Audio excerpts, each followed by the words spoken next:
현장을 뛰는 기자, 사건의 핵심을 짚어내는 변호사와 함께 우리 사회를 속속들이 파헤치고 프로파일링하는 시간입니다. 사회 프로파일링 김준우 변호사, 그리고 오늘은 오연서 한겨레신문 기자와 함께합니다. 어서 오세요. 안녕하세요. 네, 오연서 기자께서는 김한 기자 동료 기자시고요. 네.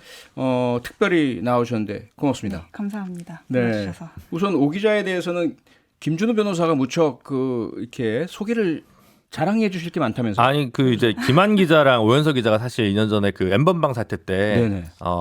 대한민국에 있는 모든 보도상, 언론상을 다 독식하는 되게 욕심쟁이였고요. 그러셨군요. 사실 뭐 여러분들 다 아시겠지만 그럼 누가 일을 열심히 했겠습니까? 김한 오연서 기자보다는 기자가. 오연서 기자죠. 오연서 기자가 제일 열심히 했고 거의 뭐 한 김한 기자는 3년 차 때 있는 상이란 상을 다 숟가락 받은 거기 먹었고. 때문에 네. 운이 좋게. 사실 그래서. 뭐 기자로서 이미 은퇴해도 여한이 없는 그 정도. 김한 기자 오늘 안 나왔으니까 아주 네, 지금 유튜브로 사회 프로파일링 생중계되고 있습니다. 여러분께서 남겨주시는 소중한 댓글 그리고 의견 저희들이 실시간으로 다 확인하고 있으니까요. 유튜브에서 표창원의 뉴스와의 기을 검색해서 들어와 주시면 감사하겠습니다. 자, 먼저 첫 번째 주제 준비된 MBC 뉴스부터 들어보겠습니다. 법무부가 시행령으로 검찰 수사권을 복구시키려는 건 국회 무력화라는 지적에 대해 한동훈 법무부 장관이 법대로 한 거다. 정치 구호 말고 무슨 법을 어겼다는 건지 구체적으로 지적하라고 강하게 반박했습니다. 또 검찰 수사권 축소는 중요 범죄 수사를 못하게 하려던 의도였다고 깎아내리면서 왜 수사를 못하게 하냐고도 되물었습니다. 네. 국회에서 통과된 소위 말하는 검수완박법, 이게 검수완박이 아니다. 결과적으로는 검찰 수사 조정법이다 이렇게 부르는 분들도 계시고 한데 어쨌든 오윤석 기자. 네. 이 한동훈 법무부 장관이 시행령 개정안을 입법 예고하면서 논란이 다시 일고 있잖아요. 네. 이게 시행령 개정을 통해서 도대체 무엇을 어떻게 바꾸겠다는 거죠?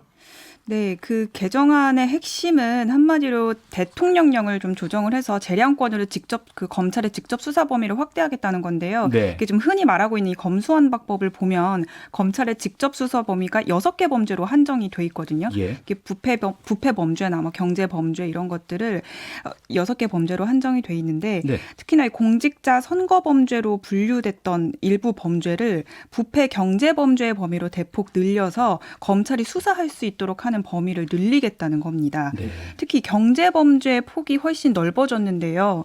마약류 유통 관련 범죄나 서민을 갈취하는 폭력 조직, 기업형 조폭, 보이스피싱 이런 범죄들도 경제 범죄를 목적으로 하는 조직 범죄로 이제 규정을 해서 검찰이 수사를 할 수 있도록 하는 게 이제 개정안에 들어가 있습니다. 네. 또 현행 시행 규칙을 보면 검찰은 이렇게 뇌물죄 같은 경우에 4급 이상 공무원, 부정청탁 금품 수수는 5천만 원 이상 이런 식으로 좀 제한이 돼 있는데 네. 이 시행 규칙도 폐지한다는 내용이 개정안에 담겼습니다. 그래서 이게 다음 달 10일에 개정 검찰청법 시행일 이후에 수사를 개시하는 경우에 적용할 예정이라고 합니다. 네. 상당히 많은 변화가 있고 어떻게 보자면 법을 개정하기 이전 상태로 되돌리는 그런 효과가 있는 것처럼 보이기도 하는데요. 김준우 변호사, 그러다 네. 보니까 이 소위 말하는 검수완박법을 주도했고 검찰 개혁을 주도했던 민주당에서는 반발을 크게 하고 있죠. 네, 근데 이건 예고된 혼란과 논쟁이라고 할 수 있는데 예. 아까 방금 오연석 기자님이 오랜만에 MBC 출연하셔가지고 약간 헷갈리신 것 같은데 네. 직접 수사 범위가 이제 기존 검찰청법에 6개 유형이 있다가 네. 이번 이제 2개로 줄였는데 그랬죠. 그 시행이 아직 안 되고 있죠. 그래서 지금 현행법 기준으로 6개인데 이제 2개로 줄여서 이제 부패범죄, 경제범죄인데 이 부패범죄, 경제범죄가 뭐냐? 구체적인 내용은 이제 시행령에서 이제 정하도록 돼 있는데 예. 그러면 사라진 4개가 뭐냐면 대형 참사, 방위산업, 공직자범죄, 선거범죄인데 네.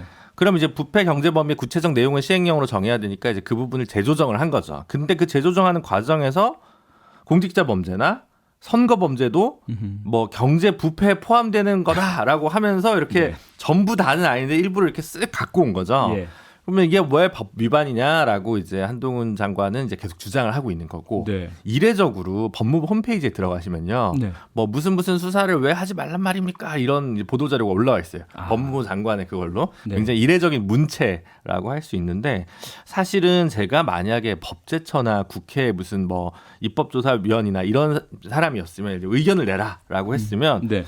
개정 취지가 있어서 있던 게 없어졌으면 그거는 넣지 않는 게 맞다라고 보통은 하거든요. 예. 근데 이 새로운 정부 들어서 이제 그 부분을 무시하고 그냥 그 역사적 맥락을 모두 무시하고 이제 현행법 안에서 최대한 추출할 수 있는 게 뭐냐를 갖고 와서 네. 정치적 논란을 약간 자초하는 것 같습니다. 사실은 지난번 그 내무부의 치안 규정이 삭제됐는데 경찰국을 만든 것처럼 예. 똑같은 일이 좀 반복되는 것 같고 제 생각에는 솔직히 말씀드려서 한동훈 장관이 과연 이 논란이 있다는 걸 모르고 이렇게 얘기했겠냐. 그러니까 확실하게 이건 무조건 된다라고 한다기보다는 좀 다소 메뉴를 늘려놓고 협상을 하려고 하는 의도는 아닐까라는 사실 생각까지 들 정도로 아. 일반적인 법률가라면 이렇게까지 하는 것은 개정 취지 등에 비춰봤을 때는 조금 선을 넘은 네. 범죄들이 몇 개 있습니다. 아하. 네.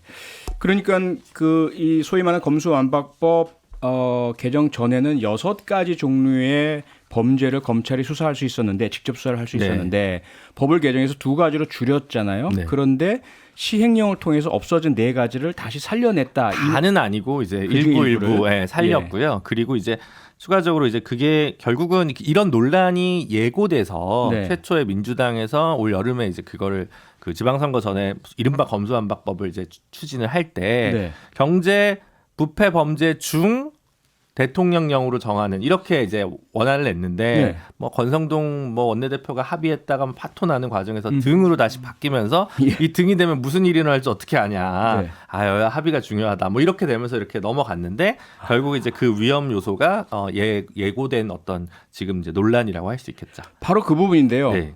중이 등으로 바뀌는 네. 딱 한 글자가 바뀌었는데 엄청난 변화가 일어났다. 이런 얘기들 많이 하던데요. 그렇죠. 그 등의 의미가 도대체 어떻게 되길래 그렇습니까? 그거는 우리 이제 입법부 출신이신 표디께서 제일 잘 알고 있는데 이제 악만 디테일이 있으니까 이 네. 등은 이제 무한정으로 늘어날 경우들이 좀 있어가지고 예. 이제 항상 논란이 되는데 또 약간의 재량을 위해서 할 수 없이 등이 들어가는 경우가 있습니다. 근데 미래를 모두 다 예측할 수는 없으니까. 그렇죠. 예. 그러다 보니까 이번에도 사법질서 저해 범죄라고 해서 뭐 무고죄, 증거인멸죄 이런 걸 갑자기 또 중요 범죄다 이래가지고 또 집어넣어놨어요. 네. 그러니까 약간 일단 고의로 약간 저는 좀 그런 것 같은데 다만 이제 고민이 이제 그럼 이재명 의원이 제가 볼 때는 지금 민주당 당대표가 될 가능성이 상당히 높은 것 같은데. 그렇게 보이죠. 박용진 네. 의원님 죄송합니다. 그럼 이제 여야 영수회담을 하면 네. 지금 이제 지지율이 국정 운영 지지율도 부정평가가 좀 압도적으로 높은 상황에서 그렇다면 좀 협치를 위한 모드나 좀 여야가 좀 상생하는 방식으로 좀 전국을 풀어갈 수도 있을 텐데 예. 다시 논란을 자초하는 이 논쟁을 자초하는 판으로 가는 것이 정무적으로 합리적 판단인가? 저는 여기에 대해서 약간 물음표가 있습니다. 네. 자, 이제 임시국회가 오늘부터 시작됐습니다. 오연석 네. 기자. 그렇다면 이러한 법무부 장관, 한동훈 법무부 장관의 시행령 개정이라는 어떤 선제 공격에 대해서 민주당도 상당히 강한 반격을 할 것 같은데 어떻게 전망이 됩니까? 네, 뭐 특히 법사위를 통해서 민주당 의원들이 많이 좀 벼르고 있는데요. 예. 이번 달 22일에 한동훈 법무부 장관이 법사위에 직접 출석을 해서 현안 보고를 하기로 했습니다. 그래서 이때 한동훈 장관과 야당 사이에서 시행령 위법성 문제로 충돌할 가능성이 굉장히 좀 높게 나타나고 있고요. 네. 그 한동훈 장관이 이제 이렇게 하겠다고 밝힌 뒤에 민주당 지도부에서 이제 강력한 반발이 나왔었는데 네. 법무부의 수사권 확대 시도는 국회와의 전면전이다라고 규정을 하면서 당 차원의 강경 대응을 예고했습니다. 특히 네. 이 법안이 본회의에 처리가 될 때 제안 설명을 했고 또 가결 후에 국회의장이 발언을 통해서 입법 취지를 명확하게 언급했기 때문에 네. 이렇게 시행령 해석의 폭을 넓히는 거는 정무적 아까 말씀하셨던 그런 목적이 있는 거다라고 민주당 안에서는 얘기가 나오고 있고요. 예. 방금 말씀하셨던 그 등을 중으로 바꾸는 이 법 개정 방안도 거론이 되고 있다곤 합니다. 근데 이제 지금 법사위원장이 국민의힘 몫으로 돌아가서 김도읍 의원이 하고 있잖아요. 예. 그래서 그런 개정안 통과 여부는 사실상 좀 불가능하지 않냐 이런 얘기가 국회에선 제일 많이 나오고 있고 네. 민주당의 얘기 들어보면 이제 이걸 최대한 막기 위해서 법으로 할 수 있는 부분과 정치적으로 통과시킬 수 있는 부분들 여러 가지를 좀 테이블 위에 놓고 고민을 하고 있는데 사실 좀 가능성 있는 방안은 많이 이제 없다고 보고 민주당에서 좀 보고 있고 그때 상황을 보고 좀 대처하겠다 이런 분위기로 지금 대응을 하려고 하고 있는 것 같습니다. 네. 사실 일반 국민들 청취자 여러분께서 들으실 때는 이게 뭐 복잡하기도 하고 도대체 왜들 저렇게 싸우는 거야라고 하실 것 같기도 한데요. 어차피 난 수사 안 받는데. 그러니까요. 대부분의 국민들께서는. 그렇죠. 네. 그 핵심은요. 보니까 두 분 말씀 종합을 해보면 김준호 변호사. 네. 일단 민주당이나 혹은 검찰개혁 검수완박법을 이제 찬성하시는 분들의 입장은 첫째 역사성 앞서 말씀하신 그다음에 입법 취지. 맥락 이런 부분들이 중요하다고 말씀하시는 것 같고 한동훈 법무부 장관이나 국민의힘 측에서는 법의 조문들 글자를 보고 현행법 어디에 이게 이 시행령이 불법인지를 가져와 이런 입장인 것 같아요. 네, 그렇습니다. 그리고 검찰 보고 왜 수사를 하지 말라고 해?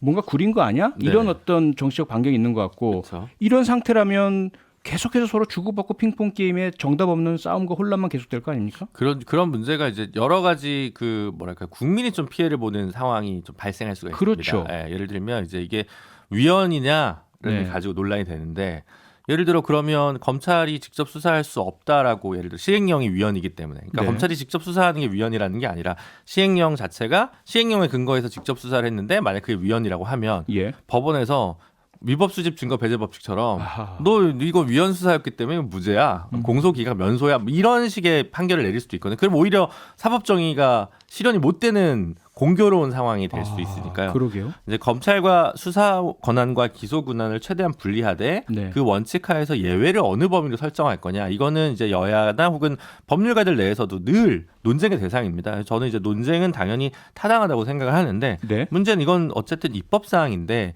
시행령으로 이걸 피해가는 약간의 꼼수 이건 별로 바람직한 모습은 아닌 것 같습니다. 그러게요. 이런 혼란 상황에서 그동안 공석이던 검찰총장 후보군이 압축됐죠?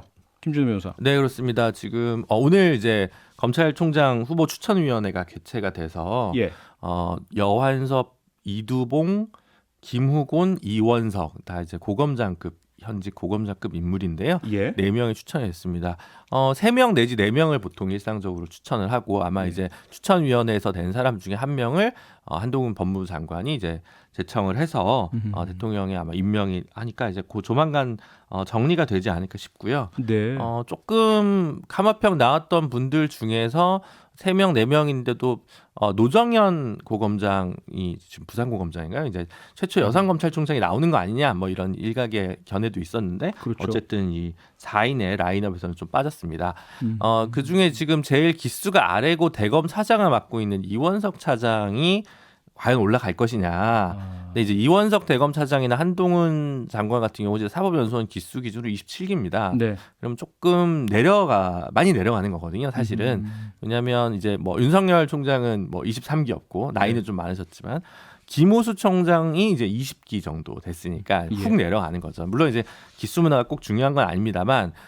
총장 장관이 그렇게 되면 의례적으로 절반 정도는 이제 많은 이분이 옷을 이른바 벗는 그렇죠. 경우들이 많기 때문에 위에 7기수 정도가. 네, 예. 그러니까 지금은 뭐 한 25기가 주로 고검장인데 27기가 또 검찰총장이 되면 25기, 26기 또 다 나가야 되는 건지 말아야 되는 건지 그러니까 이게 좀 셈이 좀 복잡하기 때문에 네. 이원석 차장이 대검 차장인데요, 지금.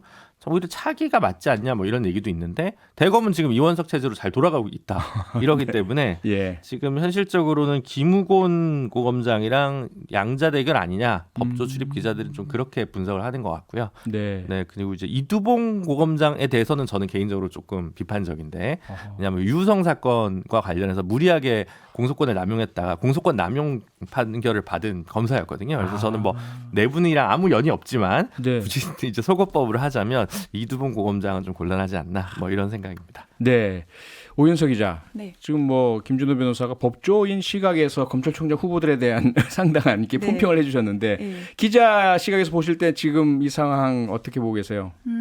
일단은 뭐 면면에 대해서는 저도 이렇게 깊게 취재하는 부서가 아니기 때문에 뭐 평가를 하기는 좀 어렵겠지만 예. 총장 공백 기간이 100여일간 좀 이어지고 있고 그렇죠. 그리고 지금 뭐 법무부라든지 다른 이제 곳의 인사는 다 끝난 상태로 검찰총장이 들어오는 거잖아요. 그렇죠. 그래서 뭐 식물 검찰총장이 되는 거 아니냐 이런 좀 우려들이 있기 때문에 그런 우려를 좀 불식시키기 위한 노력이 필요하지 않을까라는 생각이 듭니다. 네. 과연 불식시킬 수 있을지 지켜보도록 하죠. 다음 주제로 넘어가 보겠습니다. 먼저 오늘 권성동 국민의힘 원내대표가 원내대책회의에서 했던 발언 일부를 들어보시겠습니다. 시민단체는 양적 성장에 비해 질적으로 성숙하지 못했습니다. 오히려 민주당과 유착까지 했습니다. 권력이 세금으로 시민단체를 지원하면 시민단체는 정치적 지지로 보답했습니다. 즉 시민단체가 관변단체 혹은 정치예비군으로 전락했던 것입니다. 권성동 국민의힘 원내대표 오늘 시민단체에 대해서 강한 비판을 했는데요. 오윤석 기자, 네. 어떤 맥락과 어떤 배경이 있길래 이렇게 했을까요?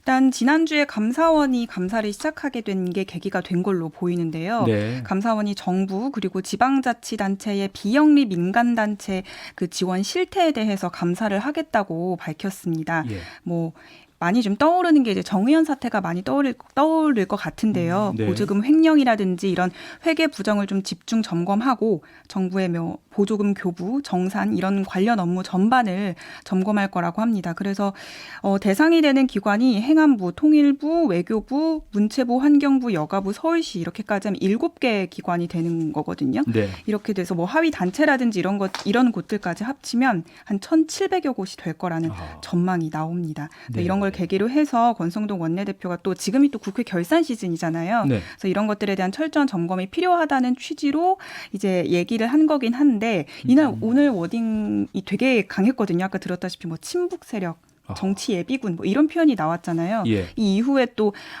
광복절 집회를 했던 민주노총에 대한 비판 목소리도 원내대책 회의 때 같이 나왔는데 네. 이게 결국에는 정무적으로 좀 해석을 하면 윤석열 정부 지지율이 굉장히 많이 지금 떨어져 있고 또 취임 100일을 또 내일이면 또 취임 100일이잖아요. 네. 이런 상황에서 좀 보수층을 결집하는 어떤 제스처가 좀 필요하다고 판단을 해서 뭐 이런 이제 감사 얘기라든지 뭐 민주노총에 대한 비판이라든지 이런 얘기를 같이 한 거 아닌가라는 해석도 나오고 있습니다. 네.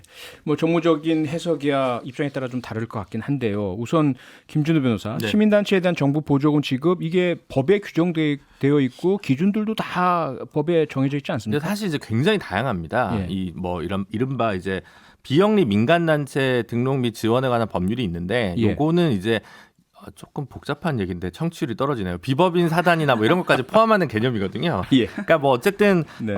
이제 그 NGO, NPO라고 불리우는 단체들이 뭐 보조금을 받는다 네. 이렇게 얘기를 하는 경우 중에 사실은 제가 볼 때는 이른바 뭐랄까요 사이즈라고 할까요? 제일 큰 거는 지방자치단체나 국가가 법이나 조례를 통해서 무슨 센터를 만든 다음에 그걸 위탁하는 경우가 제일 많습니다. 아, 네. 뭐 서울시 뭐 NPO 지원센터, 뭐 아니면 뭐 무슨 이주민센터, 무슨 외국인 센터 이렇게 붙어 있는 것들은 보면 대부분 그런 걸 지원하는 근거 조례가 있고, 그러니까 이거를 지자체가 사업을 해야겠는데 네. 공무원 수를 무한정 늘릴 수 없으니 이거를 외부 위탁을 하는 것이고, 그렇게 될 경우에 그럼 그게 그 시민단체에 흘러가냐?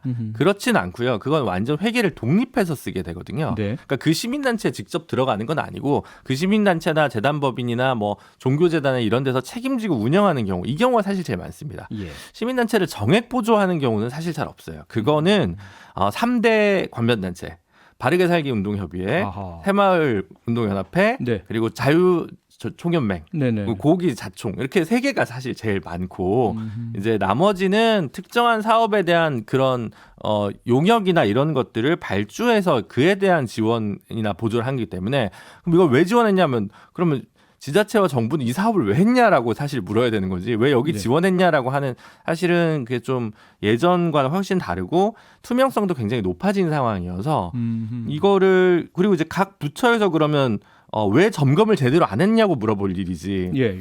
감사원이 직접 시민단체를 가가지고 뭐 이걸 한다. 아하. 이것도 상당히 좀 이례적이다 보니까 이게 정무적 스텝이 아니냐라는 말이 나올 수밖에 없는 것 같습니다. 네, 바로 그 부분인데요. 사실 뭐 제가 기억을 해봐도 그동안 시민단체의 어떤 정부 보조금 사용 내역 이런 것들은 국회에서 국정감사 시에 만약 문제가 있다면 점검을 하기도 하고요. 각 그 관리 책임을 갖고 있는 지방자치단체나 관련 부처에서 들여다보고 감사도 하고 지적도 하고 하지 않습니까? 근데 감사원이 직접 시민단체 활동까지 들여다본다, 사정의 칼날을 꺼냈다, 이례적으로. 이건 시민단체 활동에 대한 어떻게 보면 과도한 국가의 통제 개입이다, 이런 시각도 있던데 어떻게 보세요?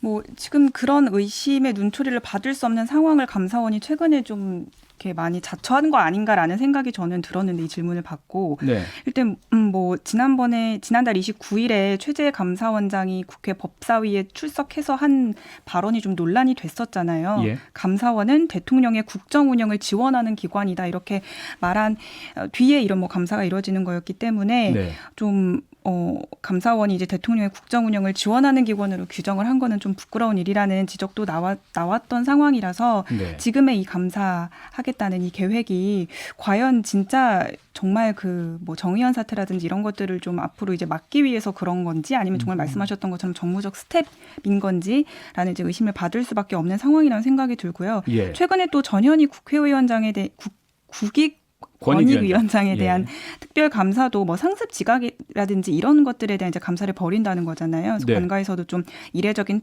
특별 감사다라는 평가가 많이 나오고 있는데 이런 것들을 좀 종합해 봤을 때 좀 찍어내기용 표적 감사에 나선 거 아니냐. 그러니까 정치적 외압으로부터 이제 감사원이 좀 정치적 외압으로부터 자유로워야 되는데 지금 좀 정권 눈치를 보고 있는 거 아니냐라는 의심을 나올 수밖에 없는 상황이지 않나라는 생각이 듭니다. 바로 그 부분이요. 그 국민권익위원회를 상대로 한 감사원의 감사. 김준우 변호사는 어떻게 보세요? 굉장히 특이한 경우죠. 그러니까 왜냐하면 이제 뭐 지금 뭐 큰 건이 있다는 식으로 아마 감사원 사무총장이 얘기를 했던 것 같은데 예. 다른 한편으로 보면 뭐 그래서 상습 지각 뭐 이제 세종시에 있는데 서울에 업무를 보다가 세종에 늦게 갔다 뭐 이런 거거든요. 그래서 네. 국회에서는 또 뭐 민주당에서 최재 감사원장 근태 관리 있냐 했더니 그런 거 없다 이렇게 얘기했다는 거죠. 예. 감사 그리고 이제 몇몇 유권 해석에 대한 부분을 업무부 감사를 한다고 얘기를 했는데 그게 뭐 조국 추미애 장관 관련 건이었던 것 같아요. 예. 그러면 저는 검찰이 예를 들어 기소를 했는데 무죄가 나왔어요. 그럼 감사원이 검사를 감사하나요? 아하. 예를 들면 예. 판사가 1심에서 유죄라고 했는데 2심에서 무죄가 났으면 1심 판사를 감사하나요? 그러니까 저는 약간 이게 누군가 업무를 잘못해서 특정 누구에게 이익이 갔거나 뭐 네. 경제적 이익을 취했거나 이런 부분이 아닌 고유의 업무에 대한 정책적 판단 부분까지 전부 감사의 영역으로 들어간다면 네. 그 부분은 조금 이렇게 정치적 논란을 감사원이 자처하는 거 아닌가 이런 생각이 많이 들었습니다. 네. 지금 말씀 듣다 보니까 97년 말 우리 외환위기 사태 때 외환위기를 초래한 경제부총리부터 시작해서 정책 담당자들에 대해서 처벌하라라는 국민적 목소리가 높았지만 정책 실패는 처벌할 수 없다. 네, 그것이 검찰의 태도였고 우리 정부와 국가의 태도 아니었습니까? 그렇죠. 그런데 지금은 감사원이 정책에 대한 그런 결과를 가지고 잘잘못을 따진다. 이건 조금 글쎄요. 알겠습니다. 마지막 주제로 가보죠. 오윤석 기자. 네. 분향소 직원인 한 남성이 혼자 사는 여성 집에 수차례 무단으로 들어갔다. 이게 어떻게 된 일입니까? 이게 서울에서 뭐 벌어진 주거 침입 사건인데요. 예. 한 여성이 사는 오피스텔에 40대 남성이 올해 2월부터 5월까지 9번이나 집에 드나들었다고 합니다. 피해자가 없는 시간에. 사정을 살펴보니까 이 40대 남성이 이 피해자가 사는 오피스텔의 분향소 직원이었대요. 네. 그래서 그때 갖고 있었던 이 마스터 카드키를 입주자한테 돌려주지 않고 본인이 가지고 있다가 이렇게 9번이나 드나들었던 건데요. 예. 마침 피해자가 없는 집에 피해자 친구가 놀러 왔다가 범행이 들통났다고 합니다. 예. 범행 동기를 물어보니까 호기심 때문이었다고 하고요. 이미 동거인이 이 피해자가 동거인이 없다는 것도 확인을 했고 집 근처에서 피해자가 출근하기를 기다렸다가 범행을 저질렀다고 합니다. 그래서 피해자가 불안감에 이사도 갔고요.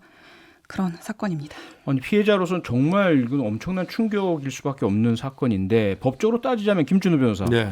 주거 침입 네. 처벌은 받겠죠? 네, 주거침입죄 처벌을 받을 것 같은데 네. 좀 독특한 경우여서 제가 봤을 때 뭐 특별히 절도가 있었던 것 같지도 않고 예. 다중인 것도 아니고 그냥 단순 주거침입죄거든요. 그러면 네. 최대 3년 이하의 징역형인데 물론 이제 그 뭐 전과가 없다 하더라도 이게 워낙 상습범이기 때문에 예. 대법원 양형 기준으로 따지면 최대 2년 징역형이 아닐까 싶고 그 이하고 나올 것 같긴 합니다. 예. 어느 정도의 그런 징역형을 예상을 해주셨는데 앞서 오윤석 기자 말씀으로는 6개월 동안 9번 네. 드나들었다는 거죠. 피해자가 출근했을 당시에 비었을 때 피해자가 거주한 기간이 3년 정도라고 하던데 네. 과연 9번밖에 없었을까 이런 궁금증이 생기네요. 이게 지금 뭐 CCTV 영상을 확인하는 상황 자체가 좀 제한적이었다고 생각이 드는 게 피해자가 6개월치 CCTV 영상만 확인을 했대요. 그러니까 예. 이전 뭐 CCTV 영상이라든지 아니면은 뭐 이 가해자가 이제 드나들 수 있었다는 것을 확인할 수 있는 어떤 기록이 있었다면 저는 충분히 이전에도 침입을 했을 가능성이 높다고 생각을 하고 네. 이 집에 여성이 사는 건 좀 어떻게 알았을까? 음흠. 그리고 출근 시간이 뭐 몇 시부터 몇 시까지였는지, 몇 시부터 이렇게 보통 집이 비어져 있는지 이런 것들을 알기 위해서라면 네. 당연히 이 여성이 살기 시작한 지 얼마 안 됐을 시점부터 드나들었을 가능성이 굉장히 높다는 생각이 들거든요. 그렇죠. 그래서 뭐 충분히 이거는 계획 범죄로 보는 게 맞지 않을까라는 생각이 듭니다. 네네. 피해자도 훨씬 더 많을 가능성도 배제할 수 없다고 바로 그 생각하고요. 부분이죠. 지금 이 경우는 뜻하지 않게 친구가 방문했다가 현장에서 확인을 하고 네. 적발을 한 것인데 네. 그렇지 않은 피해자들도 있지 않을까라는 있을 그런 수 있죠. 의문이 드네요. 네. 과연 이런 일들이 이것으로 그칠까 참 걱정입니다. 이런 유형의 범죄 다시는 일어나지 않도록 분양 관련자 혹은 주택 관리자들, 특히 이제 다중주택 관련자들은 좀 주의를 해주시길 바라겠습니다. 사회 프로파일링 오늘은 여기까지 하겠습니다. 오연석 기자, 김준우 변호사 두 분 수고하셨습니다. 감사합니다. 감사합니다. 평일 저녁 6시 5분에 여러분을 찾아갑니다. MBC 라디오 표창원의 뉴스 하이킥.